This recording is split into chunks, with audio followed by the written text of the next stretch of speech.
ന്യൂനപക്ഷം എത്ര ആൾ വോട്ട് ചെയ്ത് നോക്കിയിട്ടില്ല നിലപാടെടുക്കുക. അങ്ങനെ തെറ്റിദ്ധരിച്ചേക്കരുത്. ഞങ്ങളിപ്പോൾ ഒരു നിലപാട് സ്വീകരിക്കും. ആ നിലപാട് സ്വീകരിക്കുമ്പോൾ നമുക്ക് ഇതെന്താ കച്ചവടമാണോ? ഇന്നത്തെ ലീഗിൻ്റെ നിലപാടെന്താ? ജമാഅത്ത് ഇസ്ലാമി, SDPI തുടങ്ങിയ കൂടുതൽ വർഗീയതയുള്ള സംഘടനകളുമായി കോർഡിനേറ്റ് ചെയ്ത് പൊതുവെ കേരളീയ സമൂഹത്തെ തന്നെ വിവിധങ്ങളായ വർഗീയതകളുടെ സംയോജനം. ഒരാൾ ലീഗ് ചേർന്നിട്ട് സംസാരിക്കുമ്പോൾ ഇതിനേക്കാൾ നല്ല മേന്മയേറിയ ഒരു കാര്യങ്ങൾ സംസാരിക്കുമെന്ന് ഞാൻ പ്രതീക്ഷിക്കാൻ പാടുണ്ടോ? അങ്ങനെ ഞാൻ പ്രതീക്ഷിച്ചാൽ ഞാനൊരു വിഡ്ഢിയമാണ്. 5 നിലപാട് പറഞ്ഞു, അതിന് 50 റുപ്യ കൂലി എന്നുള്ളതല്ല രാഷ്ട്രീയം. കോൺഗ്രസ് പ്രവർത്തിക്കുമ്പോൾ ഞങ്ങൾക്ക് പ്രവർത്തിക്കാൻ പറ്റും. രാവിലെ എണീച്ചു, എന്നിട്ടോ ഒരു മതാധ്യക്ഷൻ്റെ അവിടെ പോയി അവിടെ ബ്രേക്ക്ഫാസ്റ്റ് കഴിച്ചു. ഉച്ചഭക്ഷണം വേറെ മതാധ്യക്ഷൻ്റെ അവിടെ, 4 മണി ചായ വേറെ മതാധ്യക്ഷൻ്റെ അവിടെ. ഒരു MLA പോകുന്നു, അടച്ചുവിട്ടൊരു ഓഫീസിൻ്റെ വാതിൽ ചവിട്ടി പൊളിക്കുന്നു സമാധാനപരമായി. പിന്നെ അവിടെ കുറച്ച് കമ്പ്യൂട്ടറൊക്കെ കണ്ടു, സമാധാനപരമായി അടികൊടുത്തു. ഞങ്ങളുടെ നേതാക്കന്മാരുടെ പേരിൽ കേസുള്ളത് യഥാർത്ഥ കേസല്ല.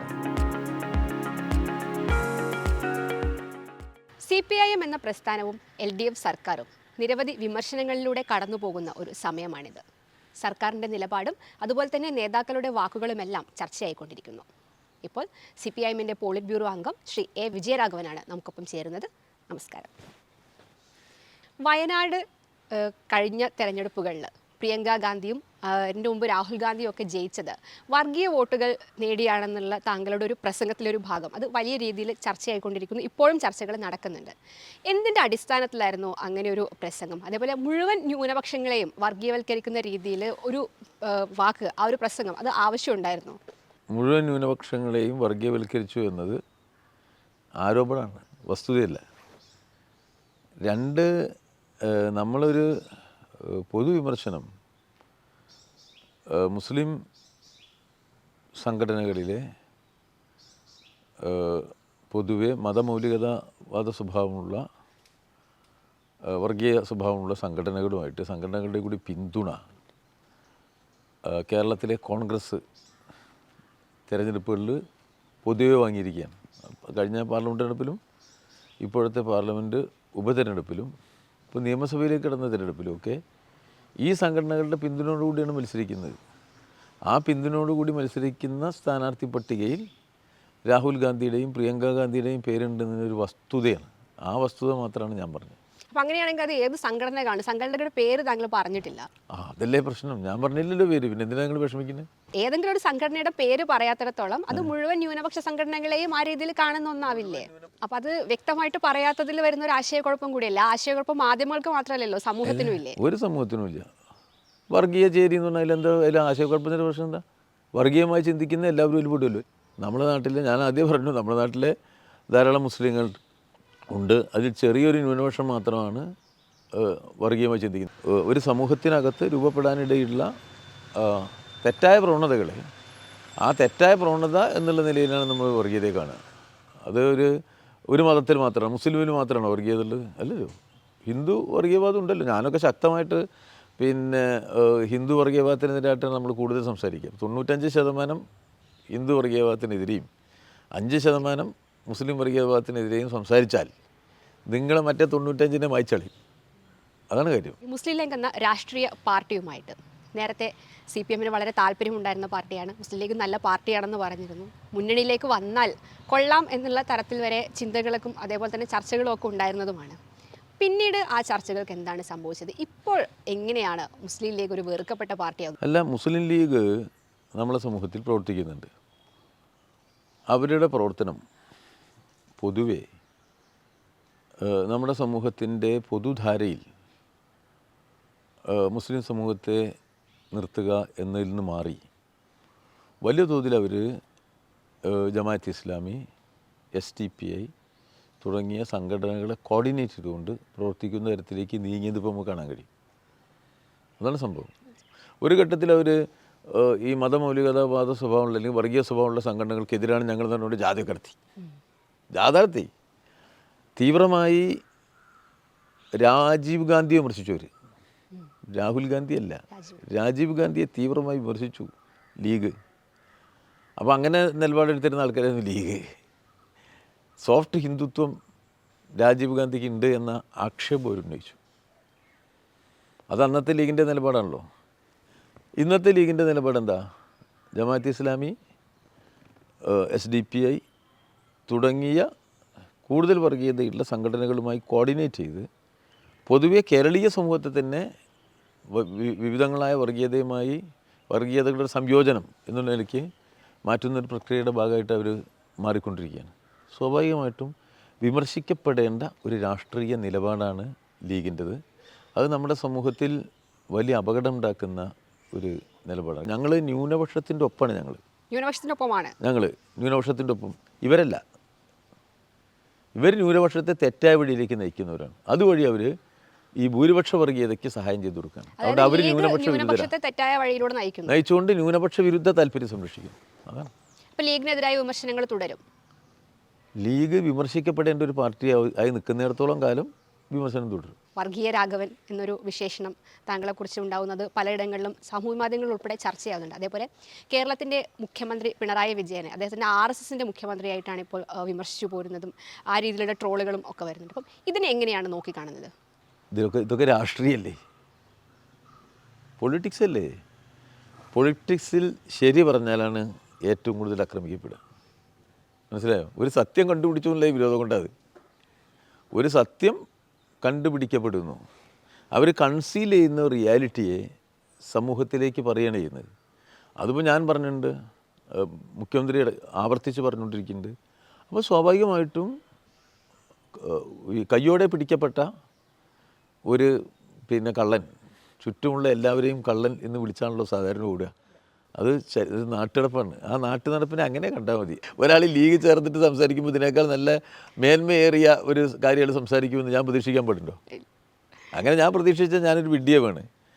ഞാനൊരു കമ്മ്യൂണിസ്റ്റുകാരൻ നിലയ്ക്ക് സംസാരിക്കും. അപ്പോൾ ഞങ്ങളുടെ രീതിയിലാണ്. അദ്ദേഹം ഒരു ലീഗുകാരനല്ലേ. അപ്പോൾ ലീഗ് പ്രവർത്തകൻ്റെ ഒരു രീതിയിൽ അദ്ദേഹം സംസാരിക്കുന്നു.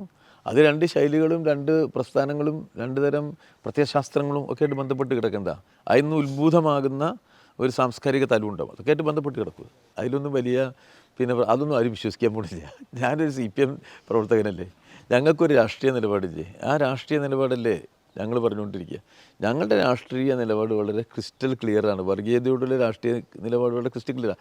ഞങ്ങൾ ഭൂരിപക്ഷ വർഗീയതയ്ക്കെതിരായിട്ടാണ് CPM നിരന്തരമായി പ്രവർത്തിച്ചുകൊണ്ടിരിക്കുന്നത്. ന്യൂനപക്ഷ വർഗീയതയെ അധികാരഭ്രഷ്ടമാക്കാനാണ് നമ്മൾ വലിയ ഇന്ത്യ ബ്ലോക്ക് എല്ലാവരുടെയും സെക്കുലറായി ചിന്തിക്കുന്ന എല്ലാവരുടെയും യോജിപ്പിന് വേണ്ടിയാണ് CPM നിലകൊള്ളുന്നത്. അതേസമയം ന്യൂനപക്ഷ താല്പര്യങ്ങൾ സംരക്ഷിക്കാൻ വേണ്ടി നിൽക്കുമ്പോൾ തന്നെ ന്യൂനപക്ഷങ്ങളെ വർഗീയവൽക്കരിക്കുക വഴി ആപത്തിലേക്ക് നയിക്കാൻ ശ്രമിക്കുന്നവരെ വിമർശിക്കുക എന്നത് പ്രധാനപ്പെട്ടൊരു രാഷ്ട്രീയ ദൗത്യമാണ്. കഴിഞ്ഞ ദിവസത്തെ മലപ്പുറത്ത് മുഖ്യമന്ത്രി പിണറായി വിജയൻ്റെ പ്രസംഗം, അതേപോലെ തന്നെ താങ്കളുടെ പല വേദികളിലെ പ്രസംഗം, ഇതിനെല്ലാം RSS ഒക്കെ പോലെ പ്രചരിപ്പിക്കുന്നതിനേക്കാൾ വലിയ വർഗീയതയാണ് എന്നാണ് ഒരു വിഭാഗമെങ്കിലും ഇവിടെ വിശ്വസിക്കുന്നതും ആ രീതിയിലാണ് പ്രചരണങ്ങൾ നടക്കുന്നതും. അത് ശരിക്കും CPMൻ്റെ ഇമേജിനൊരു കോട്ടം തട്ടിക്കുകയല്ലേ ചെയ്യുക? അങ്ങനെ പ്രസംഗിക്കുന്നവരെ കുറിച്ച് ഒരു ഇമേജ് ഉണ്ട് നാട്ടിൽ. മനസ്സിലായില്ലേ? ഞങ്ങൾക്കെതിരായി പ്രസംഗിക്കുന്നവർക്കൊരു ഇമേജ് ഉണ്ട് നാട്ടിൽ. അതെന്താണ് എന്നുള്ളത് ഞങ്ങൾക്ക് നല്ല വ്യക്തത ഉണ്ട്. മനസ്സിലായില്ലേ? ഞങ്ങളുടെ പ്രസംഗങ്ങളെ തെറ്റായി വ്യാഖ്യാനിക്കുന്ന രണ്ട് കൂട്ടരാണ്. ഒന്ന് വർഗീയ സ്വഭാവമുള്ള രാഷ്ട്രീയക്കാർ, മറ്റൊന്ന് UDF, കോൺഗ്രസ് പ്രവർത്തിക്കുമ്പോൾ ഞങ്ങൾക്ക് പ്രവർത്തിക്കാൻ പറ്റും. രാവിലെ എണീച്ചു, എന്നിട്ടോ ഒരു മതാധ്യക്ഷൻ്റെ അവിടെ പോയി അവിടെ ബ്രേക്ക്ഫാസ്റ്റ് കഴിച്ചു. ഉച്ചഭക്ഷണം വേറൊരു മതാധ്യക്ഷൻ്റെ അവിടെ, 4 മണി ചായ വേറൊരു മതാധ്യക്ഷൻ്റെ അവിടെ, പിന്നെയോ പിറ്റേന്ന് രാവിലെ വേറൊരു മതാധ്യക്ഷനെ പോയി കണ്ടിട്ട് ഇങ്ങനെയൊക്കെയാണ് കേട്ടോ ഇന്നലെ കണ്ടത് എന്ന് പറഞ്ഞ് തെറ്റും ശരിയും അവിടെ പോയി ചോദിച്ചറിയുന്ന ആ സ്വഭാവം ഞങ്ങൾക്കില്ല. ശരിക്ക് വേണ്ടി നിലകൊള്ളുക, തെറ്റെന്ന് ബോധ്യപ്പെട്ടതിനെ എതിർക്കുമ്പോൾ കടുത്ത ഭാഷയിൽ എതിർക്കുക എന്നുള്ളതാണ്. തെറ്റിനെ എതിർക്കുമ്പോൾ കടുത്ത ഭാഷയിൽ എതിർക്കണം. അത് അവിടെ മിതത്വം പാലിക്കേണ്ട കാര്യമില്ല. അപ്പോൾ സമൂഹത്തെ തെറ്റായ ദിശയിലേക്ക് നയിക്കുന്നവരെ വിമർശിക്കുമ്പോൾ തീക്ഷ്ണമായ വിമർശനമാണ്. അപ്പം ജമാഅത്തെ ഇസ്ലാമിയുമായിട്ടുള്ള UDFൻ്റെ ബന്ധം അത് വളരെ രീതിയിൽ വിമർശിക്കപ്പെടുന്നുണ്ട്. അപ്പം നേരത്തെ CPM ജമാഅത്തെ ഇസ്ലാമിയുടെ സഹായം തേടിയിരുന്നു. ഇപ്പോൾ പിന്നെ എങ്ങനെയാണ് അവർ വിമർശിക്കപ്പെടുന്നതും വെറുക്കപ്പെട്ടവരും തീവ്രവാദികളും ഒക്കെ ആവുന്നത് എന്നുള്ളത്? അപ്പം അതിനെങ്ങനെയാണ് കാണുന്നത്? ഇതൊക്കെ തർക്കശാസ്ത്രമാണ്. അതായത് RSS ഉണ്ടല്ലോ, BJP, അവർ ജനസംഘമായിരുന്നുകൊണ്ട് ജനസംഘമായിരുന്ന കാലത്ത് ഞങ്ങളും അവരും സഹകരിച്ചിട്ടുണ്ടല്ലോ. എന്തായാലും അടിയന്തരാവസ്ഥയായിരുന്നു. അടിയന്തരാവസ്ഥയിൽ നിങ്ങൾക്ക് എല്ലാവരും ഇവിടെ ജയിലിലിടുക, മനസ്സിലായില്ലേ? അപ്പോൾ അടിയന്തരാവസ്ഥയിൽ കേരളത്തിലെ ഒരു ജയിലിൽ തന്നെ പിന്നെ ബിജുവാ ഉണ്ടായിരുന്നു ജയിലിൽ, എം വി രാഘവൻ ഉണ്ടായിരുന്നു ജയിലിൽ, പിന്നെ ഇവിടെ മലപ്പുറം ജില്ലയിലും വല്ല നന്ദകുമാറ ജയിലിലുണ്ടായിരുന്നു, പിണറായി ഉണ്ടായിരുന്നു. ഇവരൊക്കെ ജയിലിട്ടിരിക്കുക എമർജൻസിയിൽ. അതിൻ്റെ അടുത്ത മുറിയിൽ പിന്നെ ഒ രാജഗോപാലൻ ഉണ്ടായിരുന്നു, അവരെ ഇവിടെ ജയിലിട്ടിരുന്നില്ല. അതിൻ്റെ അങ്ങേപ്പുറത്ത് സെയ്ദ് ഉമർ ബാഫക്കി തങ്ങൾ, അല്ലെങ്കിൽ ചെറിയ മമ്മൂക്കി, അല്ലെങ്കിൽ ബി വി അബ്ദുറഹ്മാനാജി, അവർ ജയിലുണ്ടല്ലോ. സ്വാഭാവികമായിട്ടും അത് അടിച്ചമർത്തപ്പെടുന്നൊരു കാലത്തിൻ്റെയാണ് അവിടുത്തെ വിഷയങ്ങളത്. അപ്പോൾ സഹകരിക്കില്ല ചില കാര്യങ്ങളിൽ. അതാണത് നിങ്ങൾ കാണേണ്ടത്. പണ്ട് ഒരു പ്രത്യേക രാഷ്ട്രീയ പരിതസ്ഥിതിയിൽ രൂപപ്പെട്ടു വന്ന വിഷയങ്ങളും ആ സാഹചര്യമായിരിക്കില്ല ഇപ്പോൾ. അങ്ങനെ കാണുക, അല്ലാതെ അങ്ങനെ സൗകര്യത്തിന് വേണ്ടിയിട്ട് അവിടെ നിർത്തി പഠിക്കും, ഇവിടെ നിർത്തി അവിടേക്ക്, അത് തർക്കശാസ്ത്രപരമാണ്. ഇത് ഇന്നത്തെ സോഷ്യൽ സിറ്റുവേഷൻ്റെ റിയാലിറ്റിയിലാണ്. ഇന്നത്തെ റിയാലിറ്റിയുടെ മുന്നിൽ നിന്നുകൊണ്ട് നമ്മൾ വിഷയങ്ങളെ കൈകാര്യം ചെയ്യാണ്. അന്നത്തെ അന്തരീക്ഷമല്ല ഇപ്പോൾ തീവ്ര ഹിന്ദുത്വമാണ്. ഇവരെന്തും ചെയ്യും. ഹിന്ദുത്വം എന്ന് പറയുന്നത് തിയോക്രാറ്റിക് സ്റ്റേറ്റാണ്. തിയോക്രാറ്റിക് സ്റ്റേറ്റിൻ്റെ ക്രിയേഷനാണ്. മതാധിഷ്ഠിത രാഷ്ട്രത്തിൻ്റെ രൂപീകരണമാണ്. അവിടെ ന്യൂനപക്ഷം രണ്ടാം കിട പൗരന്മാരാണ്. അവർക്ക് പൗരത്വം തന്നെ ചോദ്യം ചെയ്യപ്പെടുകയാണ് ഇപ്പോൾ. അങ്ങനത്തെ സിറ്റുവേഷനാണ്. ആ സിറ്റുവേഷനിന് നേരിടാൻ കഴിയുന്ന രാഷ്ട്രീയ യോജിപ്പാണ് ഉണ്ടാവുന്നത്. ആ രാഷ്ട്രീയ യോജിപ്പിൽ ഒരു വർഗീയതയ്ക്ക് ഒരു മറുവർഗീയത എന്നത് ഉത്തരമല്ല.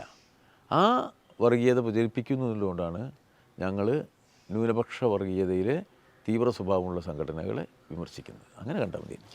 ഇപ്പോൾ പാലക്കാട് ഉപതെരഞ്ഞെടുപ്പാണ് ഏറ്റവും അവസാനം കഴിഞ്ഞു പോയതിൽ പ്രധാനപ്പെട്ട ഒരു ചർച്ചയായിരുന്ന ഒരു തെരഞ്ഞെടുപ്പും അതിൻ്റെ റിസൾട്ടും എന്ന് പറയുന്നത്. ഇപ്പോൾ പാലക്കാട്ടിൽ നമുക്കറിയാം UDF സ്ഥാനാർത്ഥി ഒരു വലിയ ഭൂരിപക്ഷത്തിൽ ജയിക്കാനുണ്ടായത്. അപ്പം CPM അല്ലെങ്കിൽ LDF ഈ അടുത്ത കാലത്തായിട്ട് എടുത്ത ഇത്തരം ചില നിലപാടുകൾ അത് വോട്ട് എന്താണ് ന്യൂനപക്ഷങ്ങളുടെ വോട്ട് ഇല്ലാതായി പോകുന്നതിലേക്ക് നീങ്ങിയിട്ടുണ്ടെന്ന് തോന്നുന്നുണ്ടോ? നിലപാട് ന്യൂനപക്ഷം എത്ര ആൾ വോട്ട് ചെയ്ത് നോക്കിയിട്ടില്ല നിലപാട് എടുക്കുക. അങ്ങനെ തെറ്റിദ്ധരിച്ചേക്കരുത്. ഞങ്ങളിപ്പോൾ ഒരു നിലപാട് സ്വീകരിക്കും. ആ നിലപാട് സ്വീകരിക്കുമ്പോൾ നമുക്ക് ഇതെന്താ കച്ചവടമാണോ? ഇത് കച്ചവടം നിലപാടാണ്. ഒരു ശരിയായ നിലപാടിന് ചിലപ്പോൾ വോട്ട് കിട്ടിയില്ലെന്ന് വരും. ശരിയായ നിലപാടിന് ചിലപ്പോൾ വോട്ട് കിട്ടില്ല. അത് വോട്ട് എന്ന് പറയുന്നത് പല ഘടകങ്ങളുമായിട്ട് ബന്ധപ്പെട്ടതല്ലേ. മണി പവർ എന്നൊരു സാധനമുണ്ട്. പണം നമ്മുടെ ഇന്ത്യൻ ജനാധിപത്യത്തിൽ ഏറ്റവും കൂടുതൽ വർക്ക് ചെയ്യുക. വലിയ കോടീശ്വരന്മാർ ജയിക്കുകയാണ്. മതം തിരഞ്ഞെടുപ്പ് പ്രയോഗിക്കപ്പെടാം, മറ്റ് പല വൈകാരികതകളും ഒരു തിരഞ്ഞെടുപ്പ് പ്രകടിപ്പിക്കപ്പെടും. ഇപ്പോൾ ഒരാൾ പെട്ടെന്ന് മരിച്ചപ്പോൾ ഉണ്ടായ വൈകാരികതയിൽ സാധാ വോട്ടുണ്ടാവാം. ഇതൊക്കെ നമ്മൾ ഡെമോക്രസിയിലുണ്ട്. ഇപ്പോൾ ഒരു സാധാ വോട്ടിൽ 5-ൽ 4 ഭൂരിപക്ഷം കിട്ടിയ രാജീവ് ഗാന്ധി അടുത്ത തവണ 5 കൊല്ലം കഴിഞ്ഞപ്പോൾ ഭൂരിപക്ഷം നഷ്ടപ്പെട്ടതും പൊളിറ്റിക്സിലുണ്ട്. അപ്പോൾ രാഷ്ട്രീയം അങ്ങനെ പോവുക. അല്ലാതെ നമ്മളിങ്ങനെ ഒരു നിലപാടാണ് സ്വീകരിച്ചു, അപ്പോൾ തന്നെ കുറേ ആൾക്കാർ വന്നിട്ട് വോട്ട് ചെയ്തു. അതൊന്നും നാട്ടു നടപ്പിൽപ്പെട്ടതല്ല. അത് നാട്ടിൽ നടക്കാതെ അത് യൂസി നമ്മളങ്ങനെ ചിന്തിക്കാനൊന്നും പാടില്ല. നിലപാടിൽ നിൽക്കണം. പൊളിറ്റിക്സ് എന്ന് പറഞ്ഞാൽ നിലപാടുകളുടേതാണ്. അത് വോട്ടിൻ്റെ അടിസ്ഥാനത്തിലാവരുത്. വോട്ട് വേറൊരു കാര്യമാണ്. രാജ്യം നിൽക്കേണ്ടത്. രാജ്യമില്ലാത്തടത്ത് വോട്ടുണ്ട്. നമ്മുടെ രാജ്യമില്ല. നാട്ടിൽ മതനിരപേക്ഷതയില്ല. നാട്ടിൽ പിന്നെ പൗരാവകാശമില്ല. നാട്ടിൽ ജനാധിപത്യ അവകാശമില്ല. നാട്ടിൽ ഫെഡറലിസം ഇല്ല. നാട്ടിൽ സാമൂഹിക സുരക്ഷ ഇല്ല എന്നുള്ളിടത്ത് പിന്നെ എങ്ങനെ കാര്യങ്ങൾ കൈകാര്യം ചെയ്യാം? അപ്പോൾ ഇങ്ങനെ വരുന്ന ആപത്താണ്. അതിനെയാണ് ഒന്നാം സ്ഥാനം. എൻ്റെ പാർലമെൻ്ററി സ്ഥാനമല്ല ഒന്നാമത്തെ സ്ഥാനം. എൻ്റെ സമൂഹത്തിൽ എല്ലാവരും പാർലമെൻറ്റ് മെമ്പറാകുമോ? ആ പ്രശ്നങ്ങളെ വെച്ചുകൊണ്ടാണ് ഞങ്ങൾ കമ്മ്യൂണിസ്റ്റുകാർ നിലപാടെടുക്കുക. ഇവരങ്ങനെയല്ല. ഇവർ അടുത്ത തവണ MLA ആവാനുള്ള എളുപ്പവഴി അന്വേഷിക്കാം. അപ്പോൾ അടുത്ത തവണ ഏറ്റവും എളുപ്പത്തിൽ MLA ആവുന്നതിന് വേണ്ടിയുള്ള വഴി അന്വേഷിക്കുമ്പോൾ നിലപാടുകളേക്കാൾ വർഗീയ ജാതീയ ഘടകങ്ങളെ ഉപയോഗപ്പെടുത്തും. ഇന്ത്യൻ പൊളിറ്റിക്സിലുണ്ട്. ധനാധിപത്യത്തെ ഉപയോഗപ്പെടുത്തും. അതും ഇന്ത്യൻ പൊളിറ്റിക്സിലുണ്ട്. ഞങ്ങൾ ആ വഴിക്കല്ല പോവുക. ഞങ്ങളുടെ നിലപാടുകൾ പറയും. ഞങ്ങൾക്കൊരു താല്പര്യമുണ്ട്. അത് സാധാരണ മനുഷ്യൻ്റെ, കൃഷിക്കാരൻ, തൊഴിലാളി, പാവപ്പെട്ട മനുഷ്യൻ, അവൻ്റെ ജീവിതത്തിൽ നാളെ എന്ത് സംഭവിക്കും, അതാണ് അതിപ്രധാനം. ഞാൻ MLA ആവോ, എൻ്റെ സുഹൃത്ത് MP ആവോ എന്നുള്ളതല്ല. ഞങ്ങളുടെ നിലപാടുകളാണ് പറയുക. അല്ല വൈകുന്നേരം അതിന് 5 നിലപാട് പറഞ്ഞു, അതിന് 50 റുപ്യ കൂലി എന്നുള്ളതല്ല രാഷ്ട്രീയം. ശരിയായ നിലപാടിന് ചുറ്റും ജനങ്ങൾ അണിനിരക്കുക തന്നെ ചെയ്യും. പാലക്കാട് ഉണ്ടായ തെരഞ്ഞെടുപ്പ് തോൽവിയെ എങ്ങനെയാണ് പാർട്ടി വിലയിരുത്തുന്നത്? പാലക്കാട്ട് എല്ലാ കാലത്തും പാലക്കാട്ട് മതവർഗീയതയ്ക്ക് വർഗീയ സ്വഭാവത്തിൽ വോട്ട് രേഖപ്പെടുത്തപ്പെട്ടിട്ടുണ്ട്. പാലക്കാട്ട് വളരെ നേരത്തെ മുതൽ തന്നെ വർഗീയത, ഹിന്ദു വർഗീയതയുണ്ട്, നല്ല മുസ്ലിം വർഗീയതയും പാലക്കാട് പട്ടണത്തിലുണ്ട്. അപ്പോൾ ആ പട്ടണത്തിൻ്റെ ഒരു പൊതു സ്വഭാവത്തിൽ ഇത്തരം ഘടകങ്ങൾക്ക് നല്ല സ്വാധീനമുണ്ട്. അപ്പോൾ അത്തരൊരു സ്ഥലത്താണ് ഞങ്ങൾ പ്രവർത്തിക്കുന്നത്. അത്തരൊരു സ്ഥലത്ത് ഇടതുപക്ഷത്തിന് പ്രവർത്തിച്ച് മുന്നേറാൻ വലിയ പ്രയാസമുണ്ടാകും. വെച്ചാൽ ജനങ്ങൾ മതപരമായ വർഗീയമായ ചേരിതിരിവുകളിലേക്ക് പോയിട്ടുണ്ടാകും. അപ്പോൾ അത്തരൊരു സ്ഥലത്ത് പ്രവർത്തിച്ച് വോട്ടിൻ്റെ സംഘാടനം നടത്താൻ പ്രയാസങ്ങളുണ്ടാകും. ആ പ്രയാസം സ്വാഭാവികമായിട്ടും ഇടതുപക്ഷത്തിന് പാലക്കാട് നിയമസഭാ തെരഞ്ഞെടുപ്പിൽ മത്സരിക്കുമ്പോൾ ഉണ്ടാവും. പിന്നെ എപ്പോഴും ഈ സംശയം ഉണ്ടാവും, ഏത് വർഗീയത ജയിക്കുന്നില്ല, BJP ജയിക്കുമോ, ഇങ്ങനെ ഇപ്പോൾ വളരെ അടുത്ത അങ്ങനെ ഉണ്ടാവും. അപ്പോൾ അതിനനുസരിച്ച് വോട്ടിൽ വ്യത്യാസങ്ങൾ വരും. അതുകൊണ്ട് CPM 3-ാം സ്ഥാനത്ത് ഈ നിയോജകമണ്ഡലം ഉണ്ടാക്കിയതിന് ശേഷം ഇതുവരെ നമ്മൾ 3-ാം സ്ഥാനത്തെ വന്നിട്ടുള്ളൂ നിയമസഭാ തെരഞ്ഞെടുപ്പുകളിലെല്ലാം. അത്തരമൊരു മണ്ഡലത്തിൽ മത്സരിക്കുമ്പോൾ നമ്മൾ ജയിക്കാൻ വേണ്ടി ശ്രമിക്കും. ശ്രീ പിണറായി വിജയൻ അദ്ദേഹം 2 ടേം മുഖ്യമന്ത്രി പദം അത് പൂർത്തിയാക്കാൻ പോവാണ്. അപ്പം ഇനി എങ്ങനെയാണ് തെരഞ്ഞെടുപ്പ് മുന്നിൽ കണ്ട് പാർട്ടിയുടെ ഒരു പ്രവർത്തനങ്ങൾ എങ്ങനെയാണ് മുന്നോട്ട് പോവുക? അതൊന്ന് മുഖ്യമന്ത്രി സ്ഥാനത്തേക്ക്, അതായത് പിണറായി വിജയന് ശേഷം പാർട്ടിയെ ആരായിരിക്കും നയിക്കുക? ഒന്നാമതായിട്ട് മനസ്സിലാക്കേണ്ടത് CPIM ഒരു വ്യക്തിയാൽ നയിക്കപ്പെടുന്ന പാർട്ടിയല്ല. അതാദ്യം മനസ്സിലാക്കുക. CPIM കളക്റ്റീവായിട്ടാണ് വർക്ക് ചെയ്യുക. ഞങ്ങളെല്ലാം ഇപ്പോൾ പിണറായി വിജയൻ കേരളത്തിലെ മുഖ്യമന്ത്രിയാണ്. മുഖ്യമന്ത്രിയാകുമ്പോൾ സ്വാഭാവികമായിട്ടും മുഖ്യമന്ത്രി എന്ന നിലയിലുള്ള കേരളീയ സമൂഹ താല്പര്യങ്ങളെ ഉയർത്തി ചെയ്യേണ്ട ചില മുൻകൈകളുണ്ടാവും. മുഖ്യമന്ത്രിയായിരിക്കുമ്പോൾ ചെയ്യേണ്ട മുൻകൈകളാണ്. ആ മുൻകൈ എടുത്തൊരു പ്രവർത്തനമാണ് പിണറായി വിജയൻ ചെയ്യുക. അത് കേരളത്തിൻ്റെ പൊതു പുരോഗതിക്കാണ്. ഇപ്പോഴത്തെ ഒരു ലോക സാഹചര്യം, ഇന്ത്യൻ സാഹചര്യം, അതിൽ രൂപപ്പെട്ടു വരുന്ന പുതിയ പ്രശ്നങ്ങൾ. ഇപ്പോൾ കേരളം എന്ന് പറഞ്ഞാൽ ഒരു ഗ്ലോബൽ സൊസൈറ്റിയാണ്. ലോകത്തിലേക്ക് വളർന്നിട്ടുള്ള ഒരു സമൂഹമാണ് നമ്മുടെ. അപ്പോൾ നമുക്ക് ലോക ചലനങ്ങൾ അറിയണം. ഇന്ത്യയിൽ തന്നെ ഏറ്റവും അഡ്വാൻസ്ഡ് സൊസൈറ്റിയാണ് നമ്മൾ. അപ്പോൾ നമുക്ക് ആ അഡ്വാൻസ്ഡ് പൊസിഷൻ നിലനിർത്താൻ കഴിയണം. നമ്മൾ ഉണ്ടാക്കിയിട്ടുള്ള കുറേ നേട്ടങ്ങളുണ്ട്. അതിന് ക്വാളിറ്റേറ്റീവ് ഇമ്പ്രൂവ്മെൻ്റ് ഉണ്ടാക്കണം. ഈ 3 കാര്യങ്ങൾ കേരളം എപ്പോഴും ശ്രദ്ധിച്ചുകൊണ്ടിരിക്കണം. നമ്മൾ കുറച്ച് മുന്നിലാണ്, അതിനെ ഗുണപരമായി മെച്ചാക്കണം. ഇന്ത്യയിൽ മുന്നിലാണ്, ഇനിയും മുന്നോട്ട് പോകണം. ഗ്ലോബൽ ആണ് മലയാളി. അപ്പോൾ നമുക്ക് അതിനെ അഡ്രസ്സ് ചെയ്യാൻ കഴിയുന്ന രൂപത്തിലുള്ള മലയാളിയുടെ കഴിവിനെ വർദ്ധിപ്പിച്ചുകൊണ്ടേ നമുക്ക് പോകാൻ പറ്റും. അപ്പോൾ അതിന് നമുക്ക് നല്ല ഒരു വീക്ഷണം വേണം. അതാണ് പിണറായി വിജയൻ്റെ നേതൃത്വത്തിൽ ഇപ്പോഴത്തെ ഗവൺമെൻറ് ശ്രമിക്കുന്നതിന്. കേരളത്തിൻ്റെ അഡ്വാൻറ്റേജസ് പൊസിഷൻ, നമ്മൾ മുന്നിൽ നിൽക്കുന്ന സംഗതികളെ നിലനിർത്തണം. വലിയ ജോലിയാണ്. ആ ജോലിയാണ് കേരള ഗവൺമെൻറ് ചെയ്യുന്നത്. അവരതിനാണ് പരിശ്രമിക്കുന്നത്. അവരുടെ പോളിസീനെ നമ്മൾ ആ നിലയിൽ ആവശ്യമായ പ്രയോഗമാണ് അവരെടുത്തത്. പ്രായോഗികത പരമാവധി ഉപയോഗപ്പെടുത്തുകയാണ്. അപ്പോൾ അങ്ങനെയാണ് സംസ്ഥാന ഗവൺമെൻറ് പ്രവർത്തിക്കുന്നത്. അതിന് മുൻകൈ എടുക്കുകയാണ് മുഖ്യമന്ത്രി. പാർട്ടിയും അതിന് പൊതുവെ മുൻകൈ എടുക്കുകയും കാര്യങ്ങൾ ചർച്ച ചെയ്യുകയും അതിൻ്റെ അടിസ്ഥാനത്തിൽ പാർട്ടി അംഗങ്ങളെല്ലാം ഗവൺമെൻറ് പ്രവർത്തിക്കുന്നുണ്ട്. മുഖ്യമന്ത്രി മാത്രമല്ല, ക്യാബിനറ്റ് ഉണ്ട്. അവരെല്ലാവരും ഒരുമിച്ച് കേരളത്തിൻ്റെ പൊതു താല്പര്യങ്ങൾക്ക് വേണ്ടി പ്രവർത്തിക്കുക എന്നുള്ളതാണ് സംസ്ഥാനമായിട്ട് ബന്ധപ്പെടുത്തി നമ്മുടെ കാഴ്ചപ്പാട്. അപ്പോൾ ആര് മുഖ്യമന്ത്രിയാവുന്നു, പിണറായിക്ക് ശേഷം ആര്, മറ്റേയാൾക്ക് ശേഷം എന്തായിരിക്കും, അതങ്ങനെ നമ്മളൊരു EMS ജീവിച്ചിരിക്കുന്ന കാലത്ത് EMSന് ശേഷം ആരുണ്ടാവും എന്നാണ് വലിയ സംശയം. EMSന് ശേഷം കമ്മ്യൂണിസ്റ്റ് പാർട്ടിന് ഉണ്ടാവുമെന്നും സംശയിച്ചവരുണ്ട്. അതൊക്കെ അവിടെ ഉണ്ടാവും. അപ്പോഴത്തെ സാഹചര്യമാണ്. അതിന്നാണ് ഇന്ന് നേതൃത്വവും കാര്യങ്ങളും ഒക്കെ ഉണ്ടാവുക. കൂട്ടായ നേതൃത്വമാണ് എപ്പോഴും പാർട്ടിയിൽ രൂപപ്പെട്ട് വരിക. അപ്പോൾ അതിൻ്റെ വഴിക്ക് പോകും. തെരഞ്ഞെടുപ്പുകൾ വരും. സ്വാഭാവികമായിട്ടും ആ തെരഞ്ഞെടുപ്പിൽ പാർട്ടിയെ സംബന്ധിച്ചിടത്തോളം നയങ്ങളാണ് പ്രശ്നം.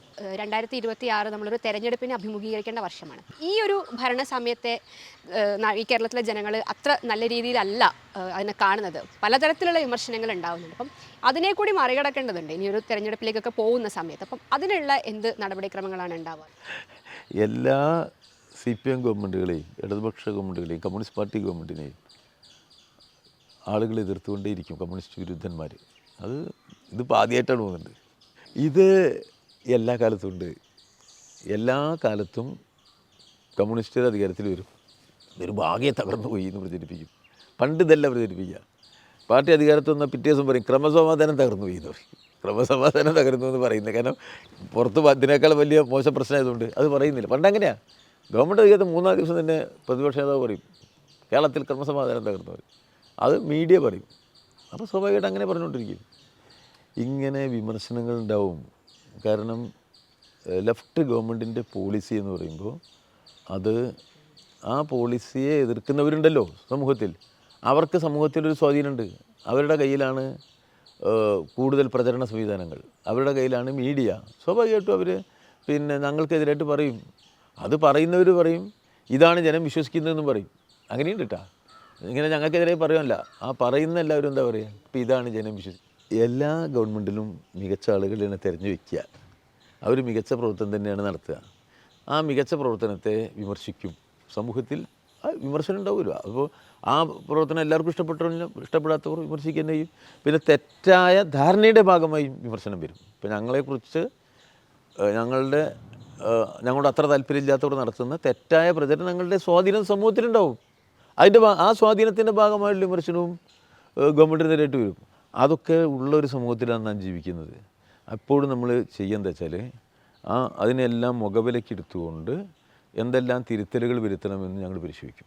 അതിൻ്റെ അടിസ്ഥാനത്തിൽ ആവശ്യമായ തിരുത്തലുകൾ വരുത്തുമ്പോൾ തെറ്റിദ്ധാരണയുടെ ഭാഗമായിട്ട് ഞങ്ങളെ വിമർശിക്കുന്നവർ ശരിയായ നിലപാടെടുക്കുകയും ഇടതുപക്ഷ ജനാധിപത്യ മുന്നണി വീണ്ടും തിരഞ്ഞെടുക്കപ്പെടുകയും ചെയ്യും. തെരഞ്ഞെടുപ്പിനെ നേരിടാൻ സജ്ജമാണ് പാർട്ടി എപ്പോഴും. ഇപ്പോൾ പാർട്ടിയുടെ കാര്യങ്ങളിലേക്ക് തിരിച്ചു വരികയാണെങ്കിൽ മറ്റ് എല്ലാ പാർട്ടികളിലും വലിയൊരു യുവനിര കാര്യമായിട്ട് ശക്തിപ്പെട്ട് വരുന്നുണ്ട്. അപ്പം പക്ഷേ CPM-ൻ്റെ കാര്യം എടുത്തു നോക്കുകയാണെങ്കിൽ എന്തുകൊണ്ടാണ് പൊതുമരാമത്ത് വകുപ്പ് മന്ത്രി ശ്രീ PM മുഹമ്മദ് റിയാസിന് ശേഷം അങ്ങനെ കാര്യമായ നേതാക്കൾ ഉയർന്നു വരാതെ പോകുന്നത്? അതൊരു വിമർശനമായിട്ട് കാണേണ്ടതല്ലേ പാർട്ടി? ഈ മലപ്പുറം ജില്ലയിൽ ഇപ്പോൾ പാർട്ടി ജില്ലാ സമ്മേളനം നടന്നു. ഇവിടുത്തെ ജില്ലാ കമ്മിറ്റിയിൽ SFIയുടെ ജില്ലാ സെക്രട്ടറി ജില്ലാ കമ്മിറ്റി അംഗമാണ് കമ്മ്യൂണിസ്റ്റ് പാർട്ടിയിൽ. 22 വയസ്സാണ്. മനസ്സിലായോ? 22 വയസ്സായ ഒരു ജില്ലാ കമ്മിറ്റി അംഗം എന്നുള്ളത് കേരളത്തിലെ കമ്മ്യൂണിസ്റ്റ് പാർട്ടിയുടെ തന്നെ ചരിത്രത്തിൽ അപൂർവം ഉണ്ടാവുള്ളൂ. ഒരു രാഷ്ട്രീയ പാർട്ടി ഇത്രയും പ്രധാനപ്പെട്ട കമ്മ്യൂണിസ്റ്റ് CPM രാഷ്ട്രീയ പാർട്ടി എന്ന് പറഞ്ഞാൽ 38,000 ഉണ്ട് കേരളത്തിലെ മലപ്പുറം ജില്ലയിലെ CPM പാർട്ടി അംഗങ്ങൾ. അതിൽ നിന്ന് നമ്മൾ ഏറ്റവും പ്രായം കുറഞ്ഞൊരു കുട്ടിയെയാണ് ജില്ലാ കമ്മിറ്റിക്ക് പിടിച്ചിരിക്കുന്നത്. ആ പട്ടികയിൽ ഞാൻ നോക്കി, ധാരാളം ചെറുപ്പക്കാരെ നമ്മൾ എടുത്തിരിക്കുക. 30 വയസ്സിൽ താഴെയുള്ള 3 ആളുണ്ട്. ഞാൻ DC ജില്ലാ കമ്മിറ്റിയിൽ വരുമ്പോൾ ഒരാളേ ഉള്ളൂ, ഞാൻ മാത്രമേ ഉള്ളൂ. അപ്പോൾ പിന്നെ നന്നായിട്ട് യുവാക്കൾക്ക് പ്രാധാന്യം കൊടുത്തുകൊണ്ട് തന്നെയാണ് പാർട്ടി അതിൻ്റെ പ്രവർത്തനം നടത്തുക. ഞങ്ങൾ പാർട്ടി സമ്മേളനം നടത്തിയപ്പോൾ പാർട്ടി കമ്മിറ്റികളിൽ യുവാക്കൾക്കും വനിതകൾക്കും കൊടുക്കേണ്ട പ്രാതിനിധ്യത്തെ സംബന്ധിച്ചുള്ള പ്രത്യേക അറിയിപ്പോടെ കൊടുത്തിട്ടുണ്ട്. എപ്പോഴും യങ്സ്റ്റേഴ്സിനെ ലിഫ്റ്റ് ചെയ്തുകൊണ്ട് തന്നെയാണ് ഒരു കമ്മ്യൂണിസ്റ്റ് പാർട്ടി പോവുക. ഇപ്പോൾ വയനാട് ജില്ലാ സെക്രട്ടറി വളരെ പ്രായം കുറഞ്ഞ വ്യക്തിയാണ്, യുവാവാണ്. പക്ഷേ അദ്ദേഹത്തെ തിരഞ്ഞെടുത്തത് ചില പാർട്ടി നേതാക്കളുടെ പ്രത്യേക താല്പര്യം മാത്രം അടിസ്ഥാനമാക്കിയാണെന്നും കൂടി പറയുന്നുണ്ട്. അതൊന്നും ഒരു നേതാവിൻ്റെ താല്പര്യത്തിന് ആളെ തിരഞ്ഞെടുക്കാനൊന്നും പാർട്ടി പറ്റില്ല. മനസ്സിലായില്ലേ? ഞാൻ പോയി, എനിക്കൊരാളെ തിരഞ്ഞെടുക്കണം, ആരും അമ്മയ്ക്കുന്നു. നിങ്ങൾ ഈ കമ്മ്യൂണിസ്റ്റുകാരുടെ വ്യക്തിത്വത്തെ ചോദ്യം ചെയ്യരുത്. പാർട്ടിയിൽ ഞങ്ങളെല്ലാവരോടും പറയുന്നത് അറിയോ, എൻ്റെ ഒപ്പമുള്ള ഒരാളെ ഞാൻ പറഞ്ഞത് കേൾക്കരുതെന്ന് ഞാൻ പറയും. പാർട്ടി പറയുന്നത് നിങ്ങൾ കേൾക്കാവൂ. നിങ്ങൾ രാഷ്ട്രീയമായ കാര്യത്തിലും സംഘടനാപരമായ കാര്യങ്ങളിലും നിങ്ങൾക്ക് സ്വന്തം അഭിപ്രായം ഉണ്ടാകും. ആ സ്വന്തം അഭിപ്രായത്തിൻ്റെ അനുഭവത്തിൻ്റെ അടിസ്ഥാനത്തിലും നിങ്ങളുടെ പഠനത്തിൻ്റെ അടിസ്ഥാനത്തിലും നിങ്ങളുടെ താത്വിക സൈദ്ധാന്തിക ബോധ്യത്തിൻ്റെ അടിസ്ഥാനത്തിലുമാണ് നിങ്ങൾ തീരുമാനമെടുക്കേണ്ടത്. അല്ലാതെ വേറൊരാൾ പറഞ്ഞു കേട്ടിട്ട് ഒരു നേതാവ് എന്നോട് പറഞ്ഞു അത് കേട്ടു, അങ്ങനെയല്ല. എന്നാൽ സ്വാഭാവികമായിട്ട് ഏത് പ്രസ്ഥാനത്തിലും വ്യക്തികൾക്കൊരു പങ്കുണ്ടല്ലോ. അത് സ്വാഭാവികമായിട്ട് എല്ലാവരും ഒരേ അളവിൽ തൂക്കി വെച്ചതാവില്ല. പക്ഷേ ഒരിക്കലും പാർട്ടിയിൽ ഒരാളൊരു ആളെ സ്ഥാപിക്കുന്നു എന്നത് ഇമ്പോസിബിൾ, അത്ര സാധ്യമല്ലത്. കാരണം നിങ്ങൾ സ്ഥാപിച്ചുകൊണ്ട് തന്നെ, ഞാൻ ഇപ്പോൾ ഒരാളെ സ്ഥാപിച്ചു, ആ ഒറ്റ കാര്യം കൊണ്ട് അയാൾക്ക് ആ സ്ഥാനത്ത് തുടരാൻ പറ്റില്ല. വളരെയേറെ സങ്കീർണതകളിലൂടെയാണ് കമ്മ്യൂണിസ്റ്റ് പാർട്ടി കടന്നു പോവുക. ചിലപ്പോൾ ആൾ നിങ്ങൾ നിരോധിക്കപ്പെട്ടേക്കാം, ചിലപ്പോൾ നിങ്ങൾ ഇവിടെ ജയിലിട്ടേക്കാം. ഒരുപാട് കമ്മ്യൂണിസ്റ്റ് പാർട്ടിയിലെ സ്ഥാനം കൊണ്ട് എപ്പോഴും ഇങ്ങനെ കസേരയിലിരിക്കാമെന്നൊന്നും ഞാൻ കരുതാൻ പാടില്ല. ഞങ്ങളാരും കരുതേണ്ട കാര്യമില്ല. ഏത് സമയത്തും കയറ്റിറക്കങ്ങൾ ഉണ്ടാവാം. ഏത് സമയത്തും നിങ്ങൾ പലതരത്തിലുള്ള ആക്രമണങ്ങൾക്ക് വിധേയനാവാം. അതിൻ്റെയൊക്കെ അതും കൂടി കണ്ടിട്ടില്ല. പാർട്ടിയിലെ പൊസിഷൻ എന്ന് പറഞ്ഞാൽ എന്തോ പാർലമെൻ്ററി പൊസിഷൻ പോലെ വലുതാണ്, അങ്ങനെയും കരുതേണ്ട കാര്യമില്ല. പാർലമെൻറ്റിൽ പ്രവർത്തിക്കുന്ന കമ്മ്യൂണിസ്റ്റുകാർക്ക് തന്നെ ഈ പൊസിഷൻ സ്ഥിരമാണ്. ഇപ്പോൾ അങ്ങനെ ഉണ്ടല്ലോ. ഇപ്പോൾ കോൺഗ്രസ്സിലൊക്കെ വെച്ചാൽ ഒരാൾ MLA മരിക്കുന്ന വരെ MLA, പിന്നെ പോകാൻ നേരത്തെ മോന് കൊടുക്കും. മനസ്സിലായേ? അങ്ങനെ കമ്മ്യൂണിസ്റ്റ് പാർട്ടിയിലില്ല. മന്ത്രിസ്ഥാനത്തിൻ്റെ അളവ് വെച്ചിട്ടാണ് ഇയാൾ മികച്ച കമ്മ്യൂണിസ്റ്റുകാരെന്നും കുറഞ്ഞ കമ്മ്യൂണിസ്റ്റുകാരെന്നും നടക്കരുത്. പാർട്ടിയിലെപ്പോഴും പാർട്ടിയുടെ ഒരു പരിശോധനയിലൂടെയും ആണ് പാർട്ടി ഘടകങ്ങളിലൂടെയാണ് എല്ലാ സ്ഥാനത്തും നമ്മൾ എത്തുന്നതും പ്രവർത്തിക്കുന്നതും. പാർട്ടിയുടെ മുതിർന്ന നേതാക്കൾ KK Shailaja, Thomas Isaac, MA baby, ഇങ്ങനെ കുറേ ആളുകളെ തഴയപ്പെടുന്നതായിട്ട് വലിയ വിമർശനങ്ങളുണ്ട്. എന്താണ് അങ്ങനെ സംഭവിക്കുന്നത്? ഇവരെല്ലാം പാർട്ടി അവർക്ക് നൽകിയ ചുമതലകൾ വളരെ ഭംഗിയായിട്ട് നിർവഹിക്കുന്ന ആളുകളാണ്. ആ ചുമതല അവർ നിർവഹിച്ച് മുന്നോട്ട് പോകുന്നുമുണ്ട്. അവർ കേരളത്തിൻ്റെ പൊളിറ്റിക്കൽ ലൈഫിൽ വളരെ സജീവമായിട്ട് പ്രവർത്തിക്കുന്ന ആളാണ്. ഒരാളിപ്പോൾ ഒരു MLA അവിടെ പിന്നെ ഐസക്ക് നമ്മൾ ഒരുപാട് കാര്യങ്ങൾക്ക് മുൻകൈ എടുക്കുന്ന ആളാണ്. താത്വിക സൈദ്ധാന്തിക പ്രവർത്തനങ്ങൾ, സാമ്പത്തികമായ ഘടകങ്ങൾ, അങ്ങനെയാണ് പാർട്ടിയിൽ പല പല ചുമതലകളുണ്ടാവും. ബേബി പറഞ്ഞാൽ നമ്മൾ ദേശീയ തലത്തിൽ തന്നെ പ്രവർത്തിക്കുന്ന ഒരു നേതാവല്ലേ. ദേശീയ തലത്തിൽ പ്രവർത്തിക്കുന്ന ഞങ്ങളൊരു നേതാവിനെ കുറിച്ച് അദ്ദേഹത്തെ അവഗണിച്ചിരിക്കുന്നു എന്നൊക്കെ എങ്ങനെയാണ് പറയാതിൻ്റെ എനിക്ക് മനസ്സിലാവുന്നില്ല. പറയുമ്പോൾ നമുക്ക് എന്തും പറയാം, അതിനൊരു തകരാറുമില്ല. പക്ഷെ നമ്മൾ മനസ്സിലാക്കേണ്ടത് അവർക്ക് പാർട്ടി ചുമതലകൾ എല്ലാ അംഗങ്ങൾക്കും പാർട്ടി ചുമതല ഉണ്ടാവും. അപ്പോൾ PB അംഗത്തിനൊരു ചുമതല ഉണ്ടാവും, സെൻട്രൽ കമ്മിറ്റി അംഗത്തിനൊരു ചുമതല ഉണ്ടാവും. ആ ചുമതലകൾ അവർ നിർവഹിച്ച് പോവുകയാണ് ചെയ്യുന്നത്. അതൊക്കെ അവർ ചെയ്തങ്ങനെ പോകുന്നുണ്ട്. ഇപ്പം ശ്രീ PV അൻവർ അദ്ദേഹം രാഷ്ട്രീയത്തിൽ നിന്ന്, അതായത് PV അൻവർ LDFിൽ നിന്ന് പുറത്തേക്ക് വരുന്നു. ഇനി എങ്ങോട്ട് എന്നുള്ള കാര്യത്തിൽ ഒരു വലിയ പ്രതിസന്ധി അനുഭവിച്ച് നിൽക്കുന്ന സമയത്താണ് കഴിഞ്ഞ ദിവസം അദ്ദേഹത്തെ അറസ്റ്റ് ചെയ്യുന്നത്. ശരിക്കും ആയുധം കയ്യിൽ ഇല്ലാതിരുന്ന ഒരു മനുഷ്യന് ഒരു ആയുധം കൊണ്ടു കൊടുക്കുന്നത് പോലെ ആയില്ലേ അത്? അതൊരു തെറ്റായ തീരുമാനമായി പോയി തോന്നിയിട്ടുണ്ടോ? ഒരു MLA പോകുന്നു, അടച്ചുവിട്ടൊരു ഓഫീസിൻ്റെ വാതിൽ ചവിട്ടി പൊളിക്കുന്നു, സമാധാനപരമായി. പിന്നെ അവിടെ കുറച്ച് കമ്പ്യൂട്ടറൊക്കെ കണ്ടു, സമാധാനപരമായി അടിയെടുത്തു. പിന്നെ അദ്ദേഹത്തിൻ്റെ കൂട്ടായ ആളുകളും അവിടെ സമാധാനപരമായിട്ട് ആക്രമിച്ചു. അപ്പോൾ അത് നമ്മളത് നടപടിയൊന്നും എടുത്തില്ലെങ്കിൽ ഒരു MLA അല്ലേ, MLAനെ ജനങ്ങൾ മാതൃകയാക്കൂലേ? ആ നിലയിൽ തന്നെ ജനങ്ങൾ മാതൃകയാക്കി എന്തായിരിക്കും സ്ഥിതി? അത് അവോയ്ഡ് ചെയ്യാൻ വേണ്ടിയാണ് നിയമം അനുശാസിക്കുന്ന രൂപത്തിൽ പെരുമാറുക. അത് നിയമലംഘനം ഞാൻ നടത്തിയാൽ എന്നെ അറസ്റ്റ് ചെയ്യും, ജയിലിലിടല്ല. അത് ഒരു MLA അറസ്റ്റ് ചെയ്തു, റിമാൻഡ് ചെയ്യാണ്. റിമാൻഡും ജയിലും തമ്മിൽ വ്യത്യാസമുണ്ട്. നിയമവാഴ്ച നിലനിൽക്കുന്ന ഒരു സമൂഹത്തിൽ നിയമലംഘനം നടത്തിയാൽ ചെയ്യേണ്ട ചില കാര്യങ്ങൾ ചെയ്തു എന്നേ ഉള്ളൂ. അതിൻ്റെ പേരിൽ അദ്ദേഹത്തിന് വലിയ ജനപിന്തുണ കിട്ടുമെന്നാണ് നിങ്ങൾ എഴുതിയത്. അത് തികച്ചും തെറ്റാണ്. അപ്പം അദ്ദേഹം ചെയ്ത പ്രവൃത്തിയെ ന്യായീകരിക്കുകയല്ല, പക്ഷെ അദ്ദേഹം അഡ്രസ്സ് ചെയ്ത വിഷയം അത് വന്യമൃഗ പ്രശ്നങ്ങളായിരുന്നു, മനുഷ്യ വന്യജീവി സംഘർഷമായിരുന്നു. ആ വിഷയത്തിലൂടെ അദ്ദേഹത്തിന് പിന്തുണ തന്നെയല്ലേ കിട്ടിയത്? അത് വേറെ ആരും അഡ്രസ്സ് ചെയ്തിരുന്നില്ല ഇതുപോലെ ഗൗരവകരമായിട്ട്. എന്താ ഈ അനിമൽ ഹ്യൂമൻ കോൺഫ്ലിക്റ്റ് അതിനെന്താ? എവിടുന്ന് അത് ഒറിജിനേറ്റ് ചെയ്യപ്പെടുന്നത്? അതുകൊണ്ട് സൈദ്ധാന്തിക വിഷയമാണ്. അത് ഒറിജിനേറ്റ് ചെയ്യുന്നത് എൻവയോൺമെൻറ്റുമായിട്ട് ബന്ധപ്പെടുത്തിയതാണ്. പാരിസ്ഥിതികമായ ആഘാതങ്ങളിൽ നിന്നാണ് ഇത് രൂപപ്പെട്ടു വരുന്നത്. എന്ന് വെച്ചാൽ ഇപ്പോൾ നമ്മൾ ഈ പാരിസ്ഥിതിക ആഘാതങ്ങളിലൂടെ വനവിസ്തൃതി കുറയുന്നു, സംഭവിക്കുകയാണ്. പിന്നെ വനത്തിലെ ജലലഭ്യത കുറയുന്നു, നാട്ടുമ്പുറത്തും പിന്നെ ഇത് കുറയുന്നു. അപ്പോൾ സ്വാഭാവികമായിട്ടും മനുഷ്യന് സർവേ നമ്പർ നോക്കിയിട്ട് മാറിപ്പോകാൻ പറ്റും. ആനയ്ക്ക് സർവേ നമ്പർ ഇല്ല, മനസ്സിലായില്ലേ? ഒരു ജണ്ട കിട്ടി അവിടെ, ഇത് വനം, ഇത് വനമല്ല എന്ന് എനിക്കും നിങ്ങൾക്ക് മനസ്സിലാവും. ഇത് വനമാണ്, അങ്ങോട്ട് കയറാൻ പാടില്ല. ആനയ്ക്കത് മനസ്സിലാവില്ല, അല്ലെങ്കിൽ മറ്റൊരു മൃഗത്തിനത് മനസ്സിലാവില്ല. അപ്പോൾ സ്വാഭാവികമായിട്ടും മനുഷ്യനും മൃഗങ്ങളും തമ്മിലുള്ള കോൺഫ്ലിക്റ്റ് ഈ പുതിയ കാലത്തുണ്ടാവും. അപ്പോൾ നമ്മളെന്താ ചെയ്യുക? ഇവിടെ ഹ്യൂമൻ ലൈഫ് ഇമ്പോർട്ടൻ്റാണ്, അത് നമ്മൾ മനസ്സിലാക്കണം. വന നിയമമൊക്കെ ഉണ്ട് കാര്യമാണ് എന്നൊക്കെ പറയുമ്പോഴും നമ്മൾ ഹ്യൂമൻ ലൈഫിന് പ്രാധാന്യം കൊടുക്കണം. അപ്പോൾ നമ്മൾ പിന്നെ നിലവിലുള്ള സാധ്യതകൾ വെച്ചുകൊണ്ട് ഈ കോൺഫ്ലിക്റ്റിനെ അഡ്രസ്സ് ചെയ്യുന്ന തരത്തിൽ കാര്യങ്ങൾ നീക്കണം. അതിൽ ഒന്നാമത്തെ നിലപാടെടുക്കേണ്ടത് കേന്ദ്ര ഗവൺമെൻറ്റാണ്. അവരാണ് ഈ വന നിയമം ഉണ്ടാക്കിയത്. വനവുമായിട്ട് ബന്ധപ്പെടുത്തിയ ദേശസാൽക്കരണം ആരാണ് എത്തിയത്? സംസ്ഥാന ഗവൺമെൻറ്റാണ് അല്ലല്ലോ, കേന്ദ്ര ഗവൺമെൻറ്റല്ലേ. വനദേശസാൽക്കരണം, നിക്ഷിപ്ത വനം, വെസ്റ്റേൺ ഫോറസ്റ്റ്, മറ്റേ ഫോറസ്റ്റ് എന്നൊക്കെ പറഞ്ഞ വ്യത്യസ്തങ്ങളായ വനമേഖലയെ അതിർത്തി തിരിച്ചുകൊണ്ടുള്ള നിയമങ്ങൾ മുഴുവൻ ഉണ്ടാക്കുന്നത് കേന്ദ്ര ഗവൺമെൻറ്റാണ്. അപ്പോൾ നമ്മൾ ഒരാൾ മരിച്ചു, അപ്പോൾ എന്നാൽ കേന്ദ്ര ഗവൺമെൻറ്റില്ലേ നിയമം ഉണ്ടാക്കി ചോദിക്കാനൊന്നും പറ്റില്ല, അയാളെ സഹായിക്കണം. അതാണ് LDF ചെയ്യുന്നത്. ഗവൺമെൻറ് ഒരാൾക്ക് സംഭവം ഉണ്ടായാൽ വേഗം ഇടപെടുന്നു, അവർക്ക് ആശ്വാസം നൽകാൻ ശ്രമിക്കുന്നു. പ്രശ്നത്തിന് ശാശ്വത പരിഹാരം ഉണ്ടാക്കാൻ രണ്ട് ഗവൺമെൻറ്റുകളും ശ്രമിക്കണം. അതിൽ കേരള ഗവൺമെൻറ്റിൻ്റെ പരിശ്രമം നടത്തണം. അതാണ് ചെയ്യുന്നത്. ഇപ്പോൾ അൻവറിന് അപ്പോൾ ഒരാളവിടെ പിന്നെ ആന ചവിട്ടിക്കൊന്നു, ആ നേരെ വിട്ടേക്കാന്ന് പറഞ്ഞു. അതൊക്കെ ഇതൊന്നും പൊളിറ്റിക്സിലെ സ്ഥിരമായി നിൽക്കുന്നൊരു കാര്യം. അദ്ദേഹം വിചാരിച്ചിട്ടുണ്ടാവും അങ്ങനെയാണെന്ന്. അതിലിപ്പോൾ നമുക്ക് അദ്ദേഹത്തെ കുറ്റം പറയേണ്ട. അദ്ദേഹത്തിൻ്റെ രീതിയിൽ നോക്കി ഗവൺമെൻറ് അതിൻ്റെ ശരിയായ നിലപാട് സ്വീകരിച്ചു, അത്രയേ ഉള്ളൂ. P. ജയരാജൻ്റെ കഴിഞ്ഞ ദിവസത്തെ ഒരു പ്രസ്താവന ഉണ്ടായിരുന്നു, ജയിൽ കാണിച്ചിട്ട് കമ്മ്യൂണിസ്റ്റുകാരെ പേടിപ്പിക്കാൻ നോക്കണ്ട എന്നുള്ളത്. അപ്പോൾ അത് കഴിഞ്ഞിട്ട് അതൊരു അക്രമ രാഷ്ട്രീയത്തിന് സപ്പോർട്ട് ചെയ്യുന്നത് പോലുള്ളൊരു പ്രസ്താവനയല്ലേ അത്? അതുപോലെ തന്നെ അരിയിൽ ഷുക്കൂർ വധക്കേസിൽ ഇപ്പോൾ അദ്ദേഹം വിചാരണ നേരിടാൻ പോവുകയാണ്. അപ്പോൾ മുതിർന്ന നേതാക്കൾ അവരിത്തരം കേസുകളിൽ പെടുന്നതിനെക്കുറിച്ച് ഇതിന് രണ്ടിനെയും പാർട്ടി എങ്ങനെയാണ് കാണുന്നത്?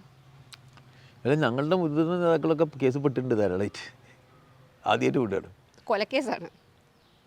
അതും ആദ്യമായിട്ടല്ല. VS അച്യുതാനന്ദനെ കൊലക്കേസ് പെടുത്തിയിട്ടുണ്ട്, മനസ്സിലായോ? കള്ളക്കേസാ. അതുകൊണ്ട് ഞങ്ങളുടെ നേതാക്കന്മാരുടെ പേരിൽ കേസുള്ളത് യഥാർത്ഥ കേസല്ല, കള്ളക്കേസാണ്. അപ്പോൾ കള്ളക്കേസുകളെ പിന്നെ ഭയപ്പെടാൻ പറ്റുമോ? ഏത് കമ്മ്യൂണിസ്റ്റ് പാർട്ടി പ്രവർത്തകനെതിരെയും കള്ളക്കേസ് ഉണ്ടാവും. നിങ്ങൾ യഥാർത്ഥ പ്രതിയില്ലെങ്കിൽ എന്തെങ്കിലും പറഞ്ഞിരിക്കും. ഇപ്പോൾ കെ വി കുഞ്ഞിരാമനെ പിന്നെ കേസ് കുടിക്കിയത് എങ്ങനെയാണ്? അയാൾ എന്തെങ്കിലും പിന്നെ കോൺസ്പിറസിയുടെ പങ്കാളിയാണോ? അല്ല. അദ്ദേഹം ഡയറക്റ്റ് ആക്ഷനിൽ പങ്കാളിയാണോ? അല്ല. ഒരു ചാർജ് ഇമ്പോസ് ചെയ്യപ്പെടുകയാണ്. അങ്ങനെ സംഭവിക്കും. അത് ഏത് കമ്മ്യൂണിസ്റ്റുകാരനും എപ്പോഴും പ്രതീക്ഷിക്കണം. നിങ്ങളുടെ പേരിൽ കേസുകൾ ചാർജ് ചെയ്യും. ഇപ്പോൾ നിയമം ഉണ്ടാക്കുമ്പോൾ പറയും ഞങ്ങൾ മിസ്സാറിനൊരു നിയമം ഉണ്ടാക്കി കള്ളക്കടത്തേനെ പിടിക്കാനാണ്. എന്നിട്ട് ആരെ അറസ്റ്റ് ചെയ്യുക? ഒരു പൊതുപ്രവർത്തകനായിരിക്കും. ഇന്ത്യയിൽ ധാരാളമായിട്ട് നടന്നിട്ടില്ല. ഡിഫൻസ് ഓഫ് ഇന്ത്യ റൂളും മിസ്സയും UAPAയും ഒക്കെ പൊതുപ്രവർത്തകർ നിയമം പാസ്സാക്കുമ്പോൾ തീവ്രവാദത്തെക്കുറിച്ച് സംസാരിക്കുക, ഇംപ്ലിമെൻറ്റ് ചെയ്യുമ്പോൾ അത് പൊതുപ്രവർത്തകനെതിരായിട്ടും ഉപയോഗിക്കുന്നത് സർവ്വസാധാരണമാണ് ഇവിടെ. അപ്പോൾ അത് മനസ്സിലാക്കിക്കൊണ്ടല്ലേ നമുക്ക് ഈ വിഷയത്തെ കൈകാര്യം ചെയ്യാൻ പറ്റുള്ളൂ. അപ്പോൾ ജയരാജനെ സംബന്ധിച്ച് കേസായാലും ജയരാജൻ്റെ പ്രസ്താവനകളായാലും ഈ അനുഭവത്തിൻ്റെ പശ്ചാത്തലത്തിൽ വരുന്നതാണ്. അങ്ങനെയാണ് നമ്മളിതിനെ കണ്ടത്. അപ്പം സമ്മേളനങ്ങളുടെ കാലമാണ്. ഒരുപാട് തിരക്കുകളുണ്ട്. അതിനിടയിൽ ഇത്രയും സമയം നമുക്കൊപ്പം ചിലവഴിച്ചതിൽ നന്ദി. വളരെ സന്തോഷം. Thank you.